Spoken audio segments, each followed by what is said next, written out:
Não é um grande dia, mas eu informo aos senhores: o Santos é líder do Campeonato Brasileiro. Sim, o Santos perdeu para o São Paulo na tarde deste sábado por 3-2 no Morumbi. Perdeu. Aí você vai na tabela do Campeonato Brasileiro e repara que o Santos ainda é líder do Campeonato Brasileiro. Mesmo que o Palmeiras vença, mesmo qualquer outro resultado aconteça. O Santos é líder do Campeonato Brasileiro. Então é por isso que eu peço aos senhores tranquilidade, que respirem, que mantenham o que vocês gostam que eu fale. A calma, porque o Santos ainda é líder do Campeonato Brasileiro. Eu sou Felipe Noronha, esse é o Eu Vim de Santos para analisar a derrota do Santos por 3-2 para o São Paulo. Aparentemente, quando eu tenho que gravar em quarto de hotel, do azar, porque eu estou em Campo Grande, no Mato Grosso do Sul. Nada contra Campo Grande, mas para quem não lembra, eu também estava no quarto de hotel viajando pelo Grande Prêmio, cobrindo a Stock Car, como estou hoje quando o Santos perdeu para o Palmeiras. Estava em casa quando ganhamos do Corinthians, talvez seja um sinal que eu tenho que ficar mais em casa. Tô brincando, apenas coincidências, isso acontece. O Santos é líder do Campeonato Brasileiro. Isso não acontecia há muito tempo, está acontecendo. Tenha isso na cabeça, porque a fase é positiva. Tranquilidade, respire. Vamos lá. Estou aqui no meu computador, anotei todo um roteiro para ter certeza do que eu ia falar. Vamos lá. Eu vi muita gente desesperada, porque perdeu e foi feio, não acho que tenha sido tão feio, e acabou, e é fora São Paulo, sim, já vi isso, e ele é louco, e ele troca muito, e mexe muito, e não sei o que, não sei o que lá, porque o Santos é líder do Campeonato Brasileiro. O Santos é líder do Campeonato Brasileiro. Vai ser campeão? Não sei. Hoje, 10 de agosto, amanhã, se você estiver vendo já no dia 11 de agosto, e daqui uma semana, porque o Santos joga daqui uma semana, o Santos seguirá sendo líder do Campeonato Brasileiro. Não será ultrapassado por ninguém. O Santos não vai ganhar todos os jogos da história do campeonato. Nenhum time no Brasil, na história do brasileiro, ganhou todos os jogos do Campeonato Brasileiro e foi campeão. Isso não existe. A gente não pode cobrar um time para que ele seja 100%, né? Tenha todos os pontos da história do campeonato. Isso não vai acontecer. O que acontece é que o Santos veio de 7 vitórias seguidas, eram 8 jogos invicto. Perdeu um jogo. Aliás, é o normal perder este jogo. É um clássico, fora de casa, depois de 7 vitórias. É o retorno à média. Você não vai ganhar 100 jogos seguidos. Uma hora você vai perder. Chegou essa hora num jogo óbvio. É melhor perder um clássico para o São Paulo, espero que vocês entendam o que eu quero dizer, do que você ir pegar um time como o Avaí, por exemplo, todo respeito ao Avaí, e você perde para o Avaí sendo líder. Isso é desesperador, porque seriam 3 pontos mais certos. Um clássico contra o São Paulo é normal. A gente precisa entender que ficar triste é normal. Pode ficar triste, pode desabafar contra as falhas, pode xingar quem você quiser. E depois, quando você for falar sério sobre futebol, você vai lembrar. Mas era um jogo em que a derrota era possível. E ela assim se torna aceitável. Até porque a atuação, na minha visão, passou longe de ser desesperadora, como muita gente já está pintando. O Santos, inclusive, no primeiro tempo, eu já vou chegar nisso, mas podia ter feito um placar maior. Estava vencendo de qualquer maneira. Lembremos uma coisa muito importante, principalmente aos que falam fora São Paulo depois de uma derrota. Uma derrota qualquer, não preciso nem falar só dessa. Se o técnico do Santos fosse qualquer outro do futebol brasileiro, é muito provável que a gente estivesse brigando contra o rebaixamento. Muito provável. Se na vitória, ou depois de 7 vitórias seguidas, São Paulo é colocado aqui, uma derrota você não pode colocá-lo aqui, como se fosse o pior do mundo. Não é.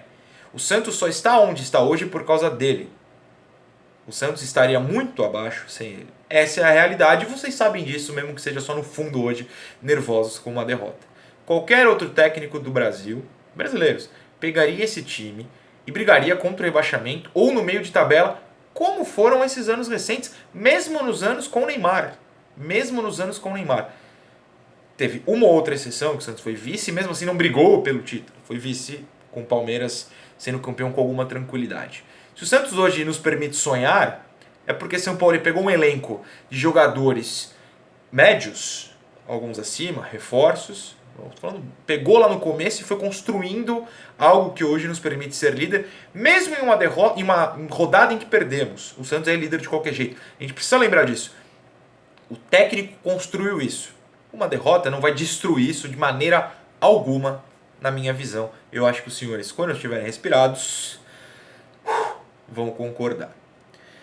Pode falar que o São Paulo errou, não tem problema. Só lembre-se que sem ele você não estaria onde está. Antes de tática do jogo, jogador a jogador, eu preciso falar de algo que ocorreu agora, minutos antes de eu gravar, que foi uma entrevista do Jean Mota na saída do estádio do Morumbi, muito infeliz na minha visão. Ele foi questionado sobre ter virado reserva e desabafou aos repórteres. Leio na Gazeta Esportiva, que já publicou uma nota. Jean Mota: fiz um gol e uma assistência contra o Atlético Mineiro, depois nem entrei. Eu queria uma resposta. Saem matérias e eu nunca sei de nada. Não sei se a diretoria ou o treinador contam mais comigo, mas afeta a confiança. O presidente manda, mas a gente tem que ter essa conversa. Até, a conversa tudo bem. Ele precisa falar o que acontece. Se ele decidiu não me emprestar, não chegou até mim para saber minha intenção. Eu quero estar aqui, tenho um contrato. Vamos lá. Se você, Jean Mota, um abraço para você, quer estar no Santos, pois tem contrato, se gosta daqui, você não pode dar uma declaração dessa. Principalmente a primeira parte, eu não digo nem a parte da negociação. Porque isso afeta o grupo do Santos. Não é um melhor momento para falar fora do grupo um desabafo desse. Internamente, você pode chamar o técnico e falar: pô, por que eu tô no banco? Normal. Relação jogador-técnico é assim. Gostaria, inclusive, que o São Paulo chamasse o Jean e falasse: ó, agora que fez. Tá por isso, por isso, por isso. O Jean não pode falar dessa maneira pro exterior, por quê? Sabe por quê? Isso queima grupo, isso quebra o grupo. Isso indica que ele não concorda com o Felipe Jonathan tendo oportunidade, ou com outro jogador. Aí, vamos usar o Felipe como exemplo. Ele chega no Jean e fala: pô, você não acha que eu sou bom? Ele perde o grupo. Ele passa a ser mal visto no grupo. É uma declaração muito infeliz. O São Paulo respondeu e ele falou o seguinte. Vou aproveitar aqui um Ctrl F que o Lucas Musetti, repórter da Gazeta, teve a oportunidade de publicar já a resposta do São Paulo. Deixa eu ver aqui. São Paulo sobre o desabafo de Jean Mota. Ele é reserva porque há quem está melhor. Ganhamos sem ele, assim como perdemos sem ele. Colocarei quem creio que está melhor. Normal. A gente não pode achar que o Santos tem um time titular absoluto só nas vitórias ou só nas derrotas. O Santos reveza. Se o Santos muda escalações nas vitórias, a gente vai achar bom, mas a gente tem que manter essa opinião quando perder. Se o Santos perde, só perdesse mudando, a gente entraria em desespero. Mas o Santos vinha de 7 vitórias mudando, não é porque é um clássico. A gente precisa lembrar também que formações que a gente não está acostumado, que a gente não lembra que já foram utilizadas, ou que não foram vistas, a de hoje foi vista, a gente precisa lembrar disso, já jogou assim antes. Elas foram treinadas. Ele não chegou 2 minutos antes do vestiário e falou: então essa formação vai entrar em campo. Ele pode falar até uma escalação, mas cada jogador vai saber a sua função dentro dessa formação. Não é novidade, os jogadores treinaram essa formação como treinam tantas outras, desculpa. A gente precisa lembrar que se a gente vai aceitar, e eu aceito e gosto, que o Santos vai variar sua escalação e formação a cada jogo, numa questão de se adaptar ao adversário, a gente tem que manter essa opinião também quando perder. Ainda mais se as derrotas vêm em menor número do que as vitórias, o que é o caso hoje. Lembre-se disso. Por isso, voltando a Jean Mota, ele vai voltar a ser titular em determinado momento se ele não sair do clube. Como vai ser reserva em outros. Como vai entrar no segundo tempo, como entrou contra o São Paulo. Cada jogo pode ter um cara melhor para tal função, ou numa fase melhor, num dia melhor. Se ele entra, decide o jogo, não digo nem vitória, mas faz um gol, ou dá um passe bom, ele recupera a posição. Se ele treina durante a semana, ele pode recuperar a posição. Ele inclusive argumenta com: fiz gol e assistência. Não é o caso, mas ele poderia ter jogado os outros 88 minutos mal. E o gol e assistência esconder. A gente às vezes pega gol, assistência e esconde o resto. Há outros minutos a serem analisados, há os treinos para serem analisados. E eu tenho certeza que o São Paulo fez isso. O Jean Mota deu uma declaração que ele pode sentir isso, não é proibido. Até mostra como o jogador brasileiro tem o costume de achar que o reserva é deixado de lado. Num time como o Santos, que ele troca o time titular toda hora, isso não é verdade. É o costume do jogador brasileiro pensar isso. Mas ele pode fazer mal ao grupo. Ele podia ter falado isso numa vitória. Pô, a gente venceu, mas eu virei banco. Por quê? Escolher falar isso publicamente e numa derrota, eu achei muito errado. Próximo passo do vídeo é o seguinte: tática e jogador a jogador. Sobre tática, o time de fato entrou, como eu falei. Logo no começo a gente já viu o Derlis e o Sanches recuando quando o São Paulo atacava pela esquerda para compensar a escalação de vários jogadores canhotos que atuam mais pela esquerda. Jorge, Felipe Jonathan e o Pituca. E no primeiro tempo deu razoavelmente certo. O São Paulo teve chances? Teve, mas o Santos também teve várias chances. O Santos não teve um buraco no meio, o Santos chegou bem no ataque, principalmente em contra-ataques, foi veloz, né? O São Paulo até falou, isso foi um jogo com o qual o Santos não está acostumado, correria para os dois lados. E não é um problema, é só uma questão de costume. O São Paulo apostou nisso, acabou vencendo, mas no primeiro tempo perdeu, o Santos ganhou e poderia ter feito mais gols.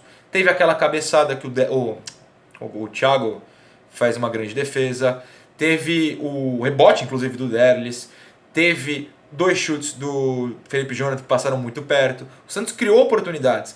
Mesmo no gol, se não sai o gol, era uma grande oportunidade, bola na trave do Pituca. E o Sacha aproveitou e fez o rebote. Bem posicionado, inclusive, o Sacha, apostando no rebote. Ele sempre acredita na bola, a bola pode voltar. A gente tinha ensinado isso na escolinha, quem fez escolinha sabe.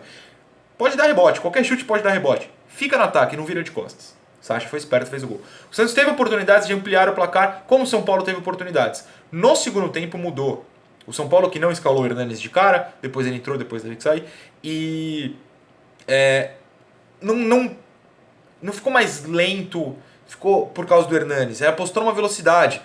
Curiosamente, o Santos, quando o São Paulo teoricamente ia ficar mais lento, né, pela entrada do Hernanes, o Santos se perdeu de vez. E aí eu vou jogar de alguma maneira nas costas da zaga, porque eu acho que os três tiveram uma atuação muito ruim, principalmente o Aguilar, mas primeiramente na bola aérea.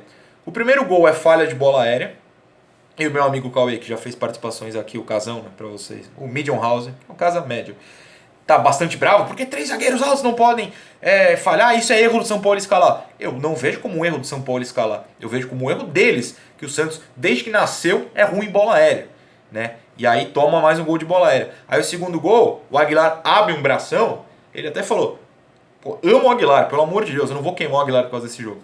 Jamais faria isso. Jogou mal. Mas ele não pode abrir o braço dentro da área, amigo. Você pula aqui, né? Impulsão você não precisa fazer assim.